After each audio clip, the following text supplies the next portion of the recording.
तो आखिरकार मेरे बोलने की बारी। तारुफ कराऊंगा नहीं, सब जानते हैं अल्हम्दुलिल्लाह आपकी दुआओं से। नहीं जानते? अच्छा ठीक है, आपसे बाद में मिलेंगे। तो बेसिक बस ये है कि कहने को हम लोग इल्म और अदब का शहर।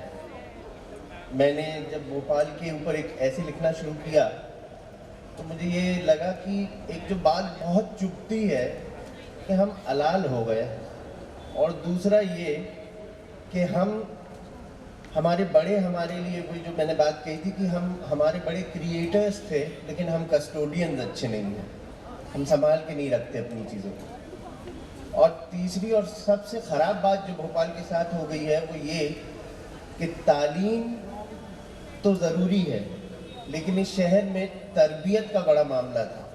एक आदमी जो जाहिल भी होता था वो भी आपसे बहुत इज्जत से और तमीज़ के साथ पेश आता था, वक्त के साथ वो कम होता हुआ दिख रहा है।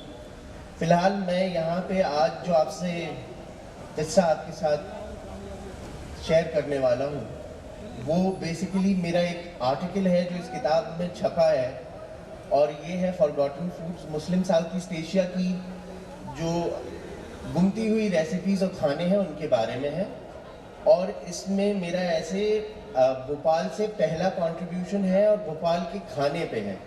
तो इसमें ख़ानदान, लोग, और मैं बेसिकली ये बता रहा हूँ कि भोपाल में एक दौर था जब हर घर में नेमत खाने होते थे।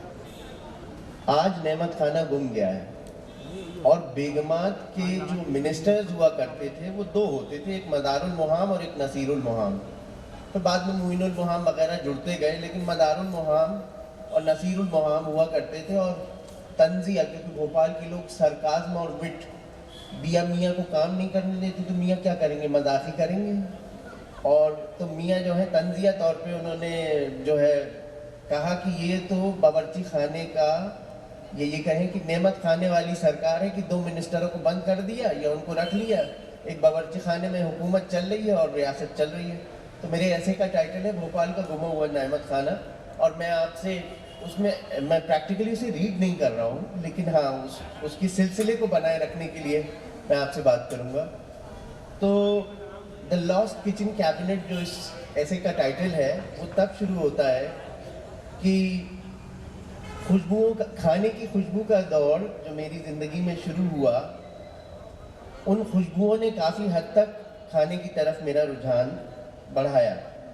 मैं अपने वालिदैन की पहली सर्वाइवल औलाद हूँ। अम्मा को मुझसे पहले एक जो है प्रीमेच्योर बेबी हुआ और फिर वो लोग बहुत परेशान रहे।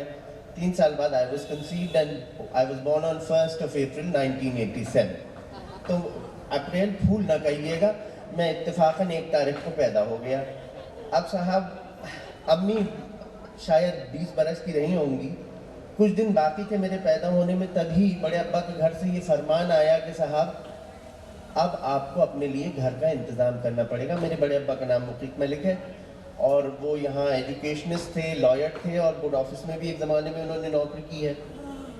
मेरे वालिद का नाम रज़ी मलिक है।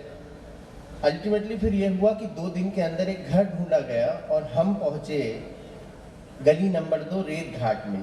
एक आइकॉनिक लैंडमार्क था उस घर के बाहर, जो मुझे अभी तक याद है कि जब हम ऑटो रोकते थे तो ऑटो वाले से कहते थे शकीला बानो की बिल्डिंग ले चलो।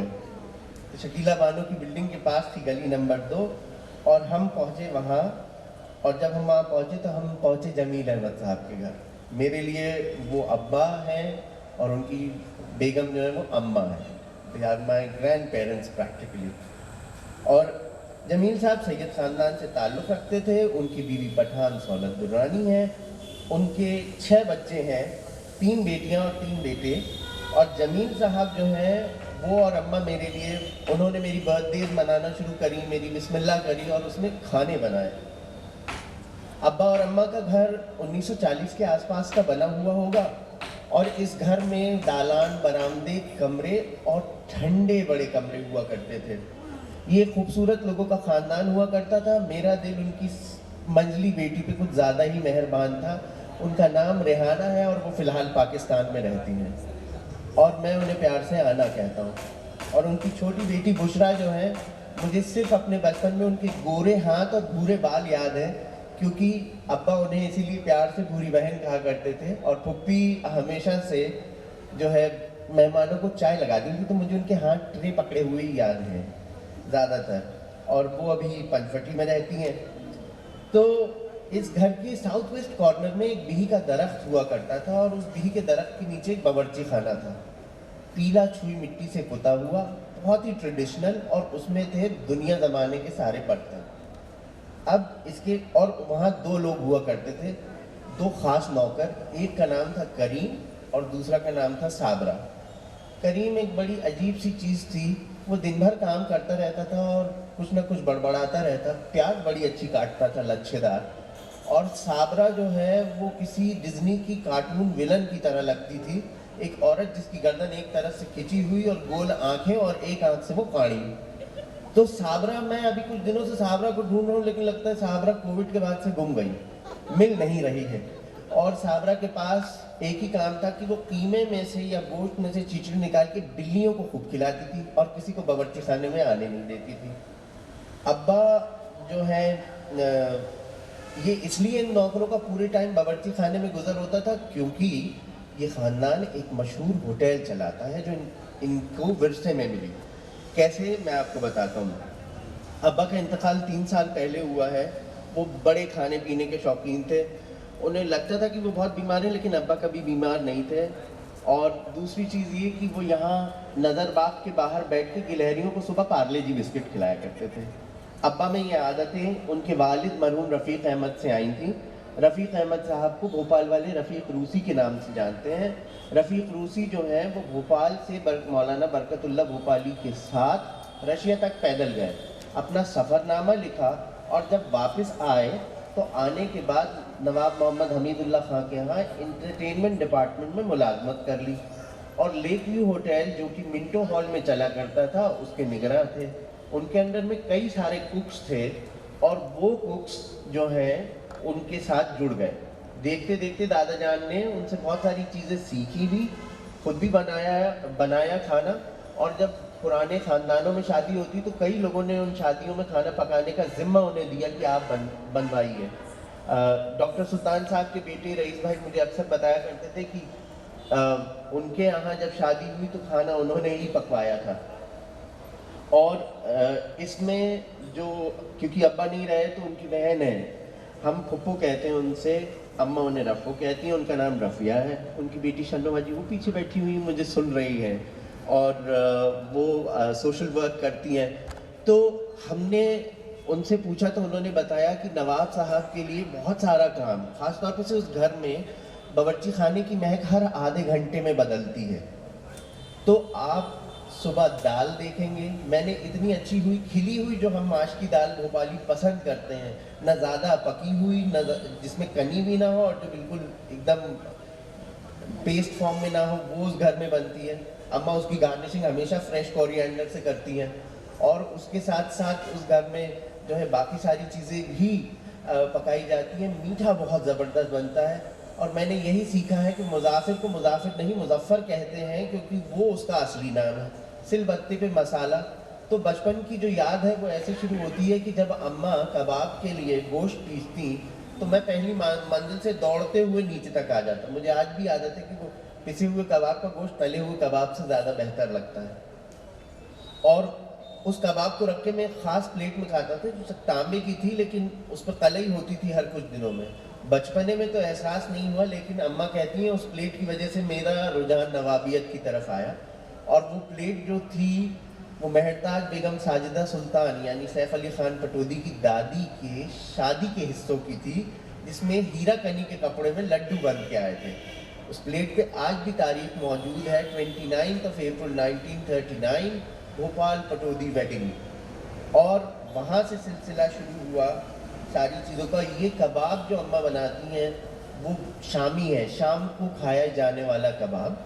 और इस कबाब के अंदर क्योंकि भोपाल के पानी की पोटेंसी लेवल फ्लोराइड और बकाया चीज़ों की डेफिशिएंसी की वजह से प्रॉब्लम है, और हम लोगों को जैसे भोपाल वाले एसिडिटी नहीं कहते, बड़े प्यार से कहते बड़ी सिलक पड़ रही है, बहुत बुरा लग रहा है, बेइंतहा सिलक पड़ रही है। तो हम शायद पूरे हिंदुस्तान में एसिलॉक्स के सबसे बड़े कंज्यूमर भी हैं इसी वजह से। और तो यहाँ ये बात शुरू होती है, और वो कबाब जो है वो मेरा फेवरेट है। उसको कैसे बनाते हैं? बजाय कीमे के वो बोटियों के साथ बनता है। उसमें चने की दाल, लाल मिर्च, अदरक, और इसको क्योंकि उस ज़माने में तो उबलता था, लेकिन अब प्रेशर कुकर के साथ चीज़ें आसान हो गई हैं। फिर गोश्त ठंडा किया जाता है और ठंडा करने के बाद उसको पीसा जाता है और उसकी बेली में या उसके पेट में कचूमर को भर के, और फिर अब यहाँ पे दो फिरके हैं, जैसे ये कहिए दो जिन्स हैं उस कबाब के। अगर मर्दाना कबाब है तो वो यूं ही का यूं ही तल दिया जाएगा साइड से, और अगर जनानी जो है उसको रूप देना है और उसको बिल्कुल यूथफुल दिखाना है तो उसके ऊपर एग वाइट की कोटिंग करके और उसको डीप फ्राई कर दिया जाता है। तो ये रेसिपी मेरी अम्मा से ही सीखी मेरी माँ ने, और उस रॉ एग की मदद से वो कबाब कभी टूटता नहीं है, और शामी को गुपचुप या कचूमर की शामी भी कहा जाता है। दिन ब दिन करीबन 4 साल की उम्र तक मैं अहमद ख़ानदान के साथ बड़ा हुआ। उनके रिश्ते मेरे अपने, आज भी हम बिल्कुल घर की तरह हैं। हालांकि 1.5 किलोमीटर का दोनों घरों में फासला है, लेकिन मैं कभी भी वहाँ आ जाता हूँ। और मुझे कभी ये नहीं मालूम था कि आगे चल के मेरे सर पे भोपाल शाही ख़ानदान और भोपाल की तारीख का खुमार चढ़ जाएगा। और अम्मा की बात लगता है कि सच है कि शायद मंजली बिया की शादी की प्लेट में कुछ मिला हुआ था, इसीलिए ये वफादारी आई है। अगर आप भोपाल की बात करें तो पिछले गुज़िश्ता 25 सालों में मुझे ये समझ में आया कि इसकी एक बड़ी ख़ास तारीख़ है। भोपाल का शाही ख़ानदान वैसे तो अफ़गान है जो तीरा से आया है। तीरा वो जगह है जहाँ उसामा बिन लादेन को मारा गया था। 3 राहें जहाँ से निकलती हैं, और वहाँ एक गांव है गुलगा, तो वहाँ से सरदार दोस्त मोहम्मद खां शुरू हुए और वो भोपाल की तरफ आए। वो लोग गौंड थे, ट्राइबल पॉपुलेशन है। इधर से पठान जो है वो अफ़गानिस्तान की ट्राइबल पॉपुलेशन है। जब दोनों मिले तो बड़ा मज़ा आया कि पूरे हिंदुस्तान में हम जैसा कोई नहीं है जो जंगल की प्रोड्यूस को इतने मज़े से खाए, being living in an urban space. तो ये शहर जो कि आज के दौर में एक पुराने मुगलिया दौर के जैसे शहर का लुत्फ़ रखता है, उसमें खाने का एक बड़ा वो योगदान है। और हम मौसम को इंजॉय करते हैं। तो गर्मियों में आप देखेंगे भोपाली बील का शरबत भी पी लेगा, फाल से अब बचे नहीं, वरना वो भी खा लेते थे। अल्हम्दुलिल्लाह बारिशें आती हैं तो मेनर और बकाया चीज़ें आ जाती हैं। सर्दियों में अभी ज़माना चल ही रहा है, और आप देखिए कि आंवले के मुरब्बे डल रहे हैं, अचार, चटनियाँ और इस तरह की चीज़ें। तो ऐसा मौसम हमारी लाइफ में इंटीग्रेट हो गए। और हम सब का जो पहला इश्क है, मैं 80% भोपालियों के बेसिस पे कह सकता हूँ, वो है मेथी की भाजी। तो दाल मिला के, अंडा मिला के, कीमा मिला के, आलू डाल के, लाल मिर्ची में शादी, हम सब वो खाते हैं। और भोपाली आजकल आप किसी के घर जाएंगे दोपहर में तो पक्की बात है कि दोपहर को मेज़ पे ज़रूर मेथी की भाजी लगी मिलेगी। और खुशो खुर्रम आदमी तब हो जाता है कि जब अगले दिन वो बची हुई सामने आए और आप तली हुई रोटी या पूरी से उसे खा लें या पराठे से। तो ये जो चीज़ें हैं, यानी हम पत्थर में उगने वाला पत्थर चटा तक खा जाते हैं, इतने चटोरे लोग हैं। और ये कहानी जो आगे चलती है तो ये पता चलता है कि साहब जब भोपाल शहर की बुनियाद रखी तो उसमें खाने का बड़ा योगदान है। यहीं आगे 25 घाट के करीब रिप्टा आज भी मौजूद है, हतिया टोल के पास, जहाँ से किले में दाखिल होते थे। किले का असली रास्ता, हमारा किला फतेहगढ़ हमारे बानी रियासत भोपाल की बीवी के नाम पर है, फतेह बीबी के नाम पर। और फतेह बीबी के नाम पे वो इसलिए है क्योंकि यहीं सितंबर 1721 में जो डेट रोज़नामचे से निकल के आती है, उन्होंने एक ख्वाब देखा और वो यहाँ काज़े मार के खा रहे थे, पिकनिक मनाई उन्होंने और वो यहीं सो गए। और जैसा कि होता है कि भोपाल की औरतों को बहुत ख्वाब दिखते हैं, तो वो वहीं से शुरू हुआ है कि फतेह बीबी को एक ख्वाब दिखा, उसमें एक दरवेश दिखी जिन्होंने कहा भाई यहाँ घर बनाओ। दोस्त मोहम्मद खान ने बाला किले के पास पूरे किले की बुनियाद रखी, किला बनना शुरू हुआ। और उस किले को 7 साल लग गए बनने में, क्योंकि उसने एक सिटाडेल या शहर पना बना ली। और उस शहर पना में 8 दरवाजे थे। 8 दरवाज़ों में से 6 हफ्ते के दिनों के नाम पे थे, जहाँ बाजार लगा करते थे। तो ये इतवारा, बुधवारा, मंगलवारा, जुमेराती जो हैं, ये वही दरवाजे हैं जो बता रहे हैं कि हमारे यहाँ इस दिन हाट लगा करती थी। और जुमे का दिन बड़ा ही मज़ेदार होता था क्योंकि वो उस ज़माने का संडे होता था। और दूसरी चीज़ ये होती थी कि गोश्त नहीं मिला करता था, इसीलिए भोपाली और मैं ख़ास तौर पर से बहुत परेशान होता हूँ क्योंकि मेरी वालदा है यूपी की, वो भोपाली हिसाब का खाना नहीं बनाती हैं कभी कभी। और उनकी खीर मतलब उनकी खीर और उनकी कढ़ी बड़ी अजीब होती है।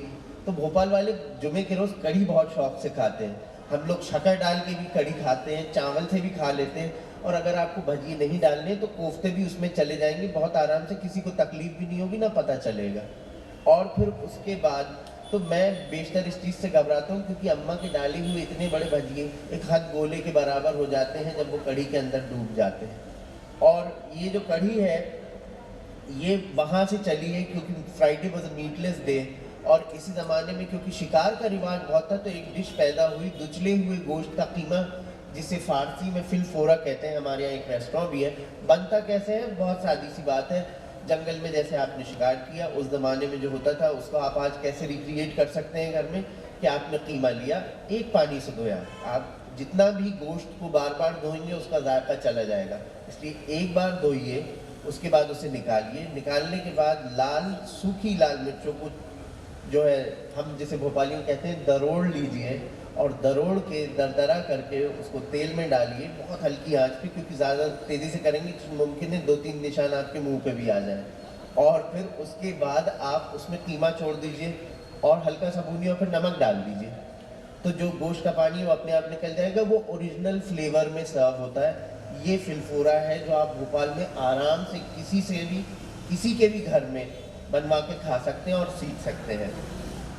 फिलफोरा के बाद जो है एक बड़ी चीज़ जो मेरे जहन में आती है कि अहले हिंदुस्तान में दस्तरख्वान बिछता है, नवाबों के यहाँ दस्तरख्वान बिछ रहा है। भोपाल की शुरुआत से लेके आज तक एक बड़ी अजीब चीज़ है, हम सब बस्तनी पे खाना खाते हैं, हम दस्तरख्वान पे ज़्यादा वो नहीं करते। जब हमारे यहाँ महफिल होती है तो मैंने बड़ों को अक्सर ये कहते हुए कहा कि बस्तनी बिछा दो। अब बस्तनी जो है वो एक ईरानी अल्फाज है, वो उस कपड़े के लिए इस्तेमाल किया जाता है जो इतना लंबा होता है जिस पे एक पूरी बस्ती बैठ के खाना खा ले। तो जो इंटीग्रेशन की बात अभी बड़े हमसे कह रहे थे कि हर आदमी हर तबके का इंसान उसको जज्ब किया है भोपाल ने, वो खाने से ही शुरू होता है कि सरदार दोस्त मोहम्मद खान की फूड हैबिट्स के बारे में पढ़ो तो ये पता चलता है शायरों, अदीबों और पढ़े लिखे लोगों को बुला के कहते थे ईट अ मील। आज तक भोपाल शाही खानदान का जो बचा कुचा सरमाया है या जो लोग हैं या ख़ानदान के लोग हैं, आप भोपाल वाला कभी आपसे बुरा नहीं मानेगा अगर उसने आपसे कहा खाना खा लो, आपने कहा नहीं, फिर बोलेगा खाना खा लो, नहीं, 3 बार में उसने कहा आप नहीं माने तो फिर वो बिखर जाते हैं बुरी तरह से। और सारे पुराने भोपालियों में ये आदत बड़ी ख़राब है कि अगर आपने उनके साथ खाना नहीं खाया तो फिर वो दिनों आपसे नाराज़ रहेंगे और वो मखसूस आपको दावत करके बुलाएंगे। बेशतर मेरे साथ ही ऐसा होता है कि अगर मुझे कोई डॉक्यूमेंट देखना है किसी के पास है या तस्वीर देखनी है तो कहते हैं देसी मुर्गा पका लेते हैं, आ जाओ फिर दिखाएंगे।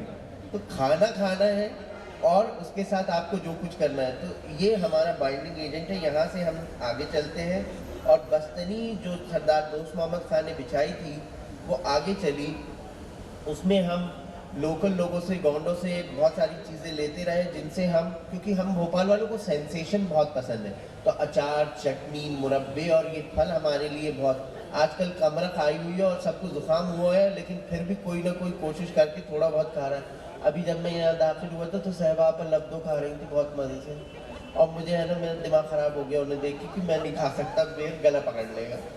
तो लब्दो जो है वो हम सब भोपाली जानते हैं कि बेर की एक बड़ी गज़ब की चीज़ है। अब स्ट्रिक्ट राशनिंग का ज़माना, हम 1721 में बनते हैं, 1813 तक भोपाल मराठों से जंग लड़ रहा है और 1813 में जब मराठास आ रहे हैं तो कंबाइंड फोर्सेस उन पे अटैक कर रही हैं भोपाल पे। 9 महीने तक सीज है और खाने पीने का कोई इंतज़ाम नहीं है, 2 रोटियां खा रहे हैं एक नफर दिन में। और मुझे एक अकाउंट से ये भी पता चला, मेजर विलियम हाउ की किताब में ये भी लिखा हुआ था कि भाई इतने भूखे थे कि पेड़ों के बीच टैंड लेदर को बॉईल करके खाया है मिश्री मिला के। भोपाली गुटखा वहीं से पैदा हुआ। अब गुटखे में चमड़ा नहीं मिलता लेकिन गुटखा तो मिलता है। और बटुए की भी ईजाद उसी ज़माने में हुई कि भाई वो रख लो अपने पास कि ज़िंदा रहने के लिए जितना चाहिए वो बटुए में भरा और दबा लिया, तो बटुआ वहाँ से चालू हुआ है। और इसके बाद जब आप देखें तो इसी दौर में 1813 में ही खाना ही मराठों को हराता है। आदमी जंग हार के सफ़ेद झंडा लहरा के फतेहगढ़ पे सरेंडर करने को तैयार है और वज़ीर मोहम्मद खां पीछे हज़रत मस्तान शाह के पास जाते हैं, दुआ लेते हैं, उन्हें बारूद मिलता है। चलाने वाले तो सारे वहाँ पड़े हुए ज़मीन की, उनका क्या करें। तो अब यहाँ आती हैं भोपाल की औरतें। जो ऊपर से शुरू हुआ था वो पावर का सिस्टम नीचे तक आ गया, और वहाँ भोपाल की औरतें पहली बार ये डिस्प्ले कर रही हैं कि हम पावरफुल हैं। उन्होंने मिट्टी की जो छोटी कुलिया होती है उसके अंदर बारूद भरा, कपड़ा लगाया और दुश्मनों पे मारा। और कुछ औरतें खानू गाँव गई क्योंकि वहाँ मराठों का डेरा था, उनके खाने में पंच बीज मिला दिए। ये बीज का कॉम्बिनेशन है जो पुराने भोपाली जानते हैं, मैं नए को नहीं बताऊँ क्योंकि आजकल लोग मारने के नए नए तरीके ढूंढते हैं। तो ये हुआ कि पंच बीज जब खाने में मिला दिए गए, आप यकीन नहीं करेंगे 2500 मराठा 2 दिन में डायरिया से मर गया, क्योंकि औरतों ने ठान ली थी कि 8 महीने से परेशान है, 2 रोटियां खा रहे हैं। तो जग्गू बापू जो कि सिंधिया जनरल थे, उन्होंने ये कहा, सुसाइड किया और सुसाइड नोट में लिखा, आदमियों को तो पता नहीं बाबा, भोपाल की औरतों से बच के रहने की बहुत सख्त ज़रूरत है। और ये मुस्तनद बात है जो शहरयार मियां ने अपनी किताब में भी लिखी है। जय विलास पैलेस में मैंने अभी तक जाकर के वो खत ढूंढा नहीं, लेकिन मुझे पूरा अंदेशा है कि या तो वहाँ या पूना के जो सबसे बड़े आर्काइव हैं जहाँ पे मराठा साम्राज्य के पूरे कागज़ रखे हैं, वहाँ पे बहुत कुछ मिलेगा। इसके बाद बात आगे बढ़ी, नज़र मोहम्मद खां कुद्सिया बेगम पिकनिक मनाने गए और वहीं गोली चल गई, वो ख़त्म हो गए, ये बेगम बन गई। कई सारी चीज़ें मिलती हैं। दोस्त मोहम्मद खां के ख़ानदान के एक बहुत बेहतरीन राइटर और पोएट रहे हैं यार मोहम्मद खां शौकत। स्मिता मैम हमारे बीच मौजूद हैं। जब मैम के पास चार्ट था उसी ज़माने में सेंट्रल लाइब्रेरी से कुछ किताबें आई थी और उसको बहुत सेफली इन्होंने रखवा दिया था। उसमें एक किताब मौजूद है जिसमें सिकंदर बेगम की शादी और उसकी दावत का जिक्र है। नवाब यार मोहम्मद खां शौकत उस बात को लिख रहे हैं, फौजदार मोहम्मद खां के बेटे। फर्स्ट हैंड अकाउंट है, बहुत ज़बरदस्त, अनटच्ड, आज तक किसी ने नहीं देखा उसको। उसके बाद जब हम आगे चलते हैं तो शाहजहाँ बेगम का दौर आता है, और मतलब सिकंदर बेगम के दौर में बहुत सारी चीज़ें हो रही हैं। शाहजहाँ बेगम के दौर में तो जश्न मन रहा है, तो जो हमारी बेगम्स भी जश्न मनाती हैं, और परी बाज़ार की बुनियाद और इस सारी चीज़ की बुनियाद शाहजहाँ बेगम के दौर की। उस चीज़ को लिविंग हेरिटेज नवाब सुल्तान जहाँ बेगम ने बनाया। शाहजहाँ बेगम तो इस हद तक की सेलिब्रेट किया कि जब शाहजहाँबाद बना तो दिल्ली के बादशाह ने 3 साल तक खाना खिलाया था, बेगम भोपाल ने भी 3 साल तक खाना खिलाया। और उसके बाद हर मौसम की अलग क्रॉकरी, हर जश्न की अलग क्रॉकरी। और मैं ये कहूँगा कि मरून फजल मियाँ कहते थे नवाब साहब के एडीसी कि अल्लाह शक्कर खोरे को ही शक्कर ही देता है खाने के लिए। तो मैं ढूंढता रहता हूँ तो मुझे मिलता रहता है। मुझे शाहजहाँ बेगम ज़माने की कुकरी बुक मिल गई है। भोपाल वाले वो कलिए बनाना छोड़ चुके हैं और मैं कोशिश कर रहा हूँ कि इसको हम ट्रांसक्रिएट करें फिर से इंशाल्लाह। तो और उस किताब का नाम जो है हमने जश्न रखा है, तो जल्द से जल्द इंशाल्लाह वो कंप्लीट हो जाएगी। और फिर इसके बाद दौर आता है भोपाल की सबसे किफ़ायतशार बेगम और माय डियर सरकार अम्मा यानी सुल्तान जहाँ बेगम का। मैं उन्हें सरकार अम्मा कहता हूँ जैसे उनकी पोतियाँ कहती थी। And she somebody who I really adore, क्योंकि वो हमेशा जर्नलाइज करते हुए चल रही हैं हर चीज़ें। भोपाल से एक मैगजीन निकलता था फेमिना जैसा, जिल्लुस सुल्तान, जो लेडीज़ क्लब की औरतें ही निकाला करती थी। वो उसके अंदर अपने ख़यालात बयान कर रही हैं। आबरू बेगम से लेकर के अतिया फैज़ी और उस ज़माने की सारी प्रोग्रेसिव औरतें भोपाल आ रही हैं। लेडीज़ क्लब की बिल्डिंग, परी बाज़ार की बिल्डिंग उसी ज़माने में तकमील करके और यूसेज में ली जा रही है। और सुल्तान जहाँ बेगम डॉक्यूमेंटेशन पे बहुत ध्यान दे रही है। तो भोपाल का पूरा खाना और 1911 का उनका सफ़र और वो यूरोप में क्या खाती पीती हैं वो सब उसमें लिखा हुआ है।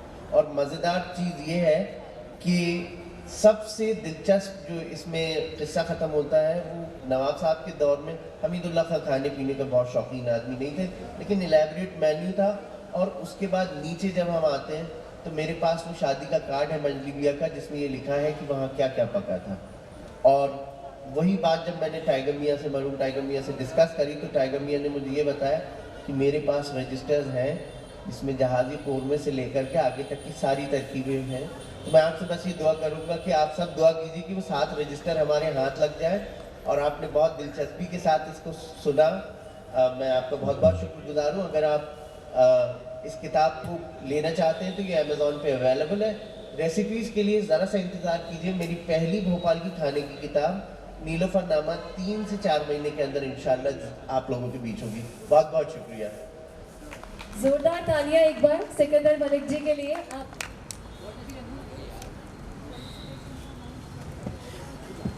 हेलो, हाँ जी, एक बार जोरदार तालियां फिर से हम करते हैं सिकंदर मलिक जी के लिए। आपने इतनी खूबसूरती से एक किस्सा गोई की। और आपके पर जी, आपका बहुत बहुत शुक्रिया। आपने इस भोपालियत को, जो 150 साल पुरानी जो हमारी परंपरा है, जिसको हम हर तरीके से, जिसका हम जश्न मनाना चाह रहे हैं इस परी बाजार उत्सव के तहत, उसने आपको अपनी किस्सा गोई के ज़रिए इसको अपने मुकाम तक पहुंचा दिया। उसके लिए आपका बेहद शुक्रिया। और हम उम्मीद करते हैं कि सिकंदर भाई ऐसे ही अपनी नई नई किताबों से हमें रूबरू करवाते रहेंगे, नए नए किस्सों से रूबरू करवाते रहेंगे, और इस तरह की शामें बार बार आती रहेंगी।